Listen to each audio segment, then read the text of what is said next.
성도님들, 하나님은 워낙 넓고 크고 광대하신 분이시라서 우리가 하나님에 대해서 모르는 미지의 영역을 하나님의 신비라고 부릅니다. 그러므로 우리가 절대 착각하지 말아야 될 것이 뭐냐? 내가 하나님에 대해서 전부 다 안다라는 겁니다. 내가 하나님 잘 안다라고 생각하는 겁니다. 성도님들, 기독교는 계시의 종교라고 하죠.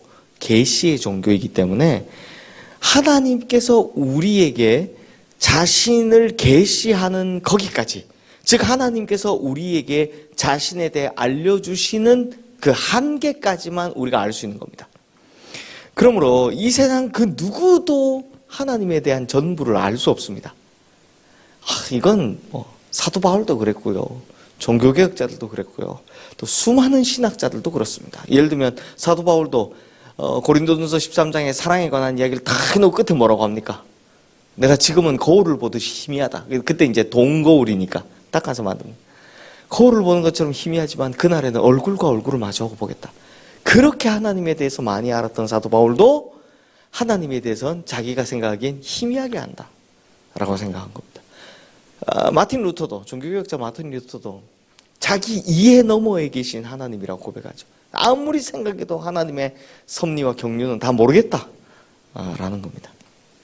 근데 제가 목회하면서 보니까 의외로 자신이 하나님에 대해서 거의 다 아는 것처럼 말씀하시는 분이 꽤 많습니다.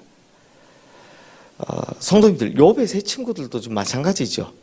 욥의 친구들의 말을 들어보면 자기가 하나님에 대해 다 안다라는 식으로 이야기를 하는 게 이게 문제인 겁니다.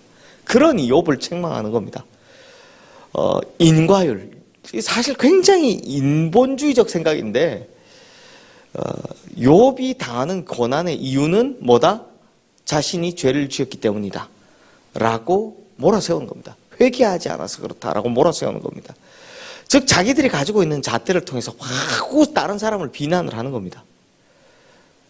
참 이해가 안 되는 게, 아니 저는 우리 성도님들 같이 살지만 배우자 평생 같이 살았지만 배우자 마음이 다 이해가 됩니까? 자식들 평생 자식의 평생과 같이 했지만 자식의 속마음이 다 이해가 됩니까? 저는 9살짜리 저희 아들 속마음도 잘 모르겠습니다. 그런데도 한 인간에 대해서 맨날 붙어 사는 인간에 대해서도 모르겠는데 하나님에 대해서 다 안다? 도대체 무슨 배짱에서 그렇게 이야기를 하는지 모르겠습니다. 그러니 욥이 답답한 겁니다. 자기 심정을 토로하는 거죠. 그렇게 어제까지 1라운드가 끝이 났습니다. 앞으로 몇 라운드 더 남았다? 2개 더, 2, 3라운드 더 남았습니다. 제가 걱정이 엄청 큽니다. 제가 미리 설교를 어젯밤에 이제 다음 주 거 준비를 했는데, 야, 이거 또 어떻게 2라운드 이끌고 가지? 이런 생각이 들더라고요. 자, 어쨌거나 2라운드 이제 시작이 됩니다. 한 바퀴 돌았으니까 오늘 본문 다시 첫 번째 주자 나옵니다. 누구냐? 바로 대만 사람 엘리바스입니다. 보시다시피 1라운드에서 엘리바스는 욥을 대할 때 굉장히 신사적이고 부드럽게 이야기를 했죠. 그런데 안 통하니까 두 번째 라운드에서는 좀 더 이제 강한 어조로 욥을 책망합니다. 이게 비슷합니다. 제가 다음 주 거 했는데 보니까 빌다스 더 셉니다. 더 세게 이야기합니다. 욥에 대해서 어떻게 이야기하냐? 오늘 본문 우리가 읽은 말씀인데 7절과 9절 말씀으로 다시 한번 읽겠습니다. 함께 읽겠습니다. 내가 제일 먼저 난 사람이냐? 산들이 있기 전에 내가 출생하였느냐? 하나님의 오묘하심을 내가 들었느냐? 지혜를 홀로 가졌느냐? 내가 아는 것을 우리가 알지 못하는 것이 무엇이냐? 내가 깨달은 것을 우리가 소유하지 못한 것이 무엇이냐? 이 첫 두 절은 욥에 대해서 야, 네가 아는 게 전부가 아니야 라고 말한 것 같은데, 뒤에 마지막 한 절을 보면 결국 네가 아는 거 우리가 다 안다 이 이야기를 하고 있는 거죠. 이 말을 풀었으면 이렇게 되는 겁니다. 야, 네가 무슨 하나님에 대해서 다 알고 있다고 착각하냐? 야, 네가 알고 있는 하나님 우리도 다 알고 있다. 너만 하나님 다 안다고 생각하지 마라. 나도 하나님 다 알고 있다. 이렇게 말을 하는 겁니다. 야, 성도님들, 이건 진짜 교만한 말입니다. 엄청나게 교만한 말입니다. 어떻게 내가 경험한 하나님이 상대가 경험한 하나님보다 더 많다, 크다라고 단정할 수 있겠습니까? 그렇지 않습니다. 제가 앞서 말씀드렸다시피 9살짜리, 7살짜리 두 아들에 대해서도 제가 잘 모르겠는데, 그도 저를 닮았다고 생각하는 제 아들에 대해서도 잘 모르겠는데, 하물며 창조주이신 하나님에 대해서 내가 하나님을 다 알고 있다? 그건 그렇지 않습니다. 성도님들, 하나님께서 우리에게 자신을 알려주는 방법이 몇 가지가 있습니다. 칼빈에 의하면요, 가장 대표적인 것이 일반 계시입니다. 일반 계시가 뭐냐? 바로 자연을 통해서 하나님을 보여주는 계시를 일반 계시라고 합니다. 즉, 하나님께서 인간에게 이제 자신을 계시하실 때 이 자연 만물에 계시되는 그 계시되어 있는 하나님의 뜻을 알려주신다라는 거죠. 그게 로마서 1장이 대표적입니다. 요걸 일반 계시라고 하는데, 이름이 일반이라서 되게 일반적인 것 같지만 사실 요 계시의 단점은 정확성이 떨어진다는 겁니다. 그래서 그 다음이 있는데, 그게 바로 특별 계시입니다. 특별 계시는 우리가 잘 알듯이 이 성경을 통한 계시가 바로 특별 계시입니다. 즉, 우리는 하나님 말씀을 통해서 하나님의 뜻에 대해서 가장 정확히 알 수 있다는 거죠. 자, 이 두 가지는 칼빈의 말이고, 제가 들었던 많은 분들의 이야기를 통해서 하나 더 넣자면, 이것도 사실 일반 계시와 마찬가지인데요, 경험입니다. 인간의 경험. 우리가 하나님과의 깊은 관계 가운데서 하나님을 경험하면서 알아가기 시작하죠. 근데 성도님들, 방법이야 어떻든 우리가 여기서 간과하지 말아야 할 것은 다른 사람도 이렇게 하나님에 대해서 경험하며 배워가고 알아간다는 겁니다.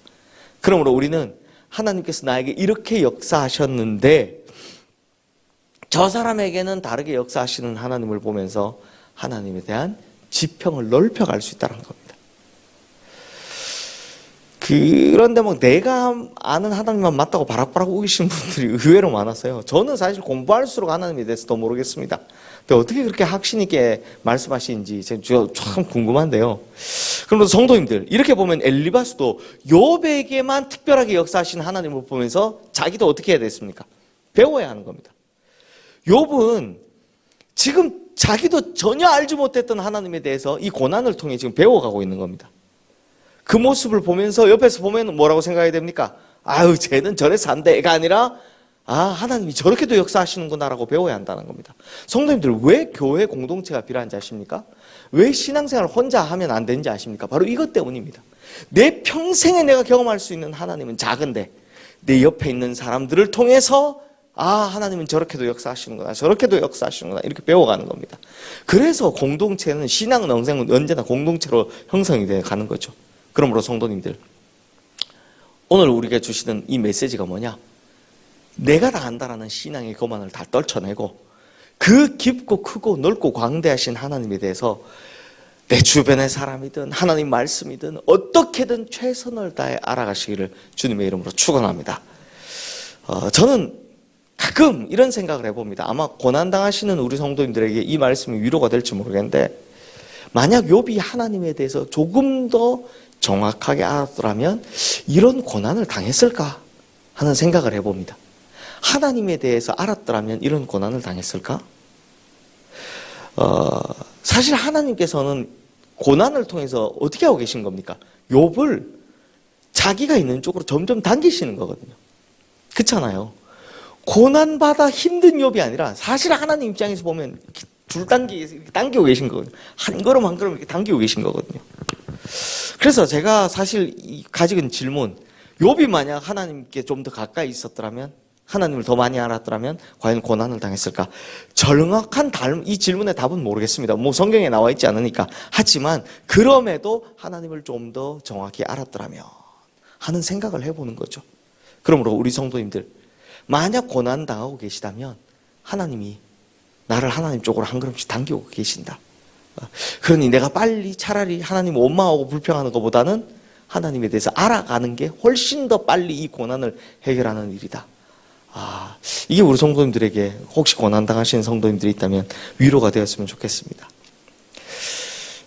그러므로 성도님들, 하나님에 대해서 정확히 알아서 우선 뭐는 없애라? 우리 교만은 없애고, 또 여러 가지를 통해서 주변의 사람들, 또 여러 상황들을 통해서 하나님을 배우는 지혜로운 성도가 되셔서 혹 고난에 처하시더라도 혹시나 할 수 있다면 이렇게 심각하게 처하지는 않고 빨리 하나님을 깨달아 그 고난의 통로를 벗어나고 하나님에 대해서는 더 많이 아는 그런 성도님들 되시기를 주님의 이름으로 축원합니다.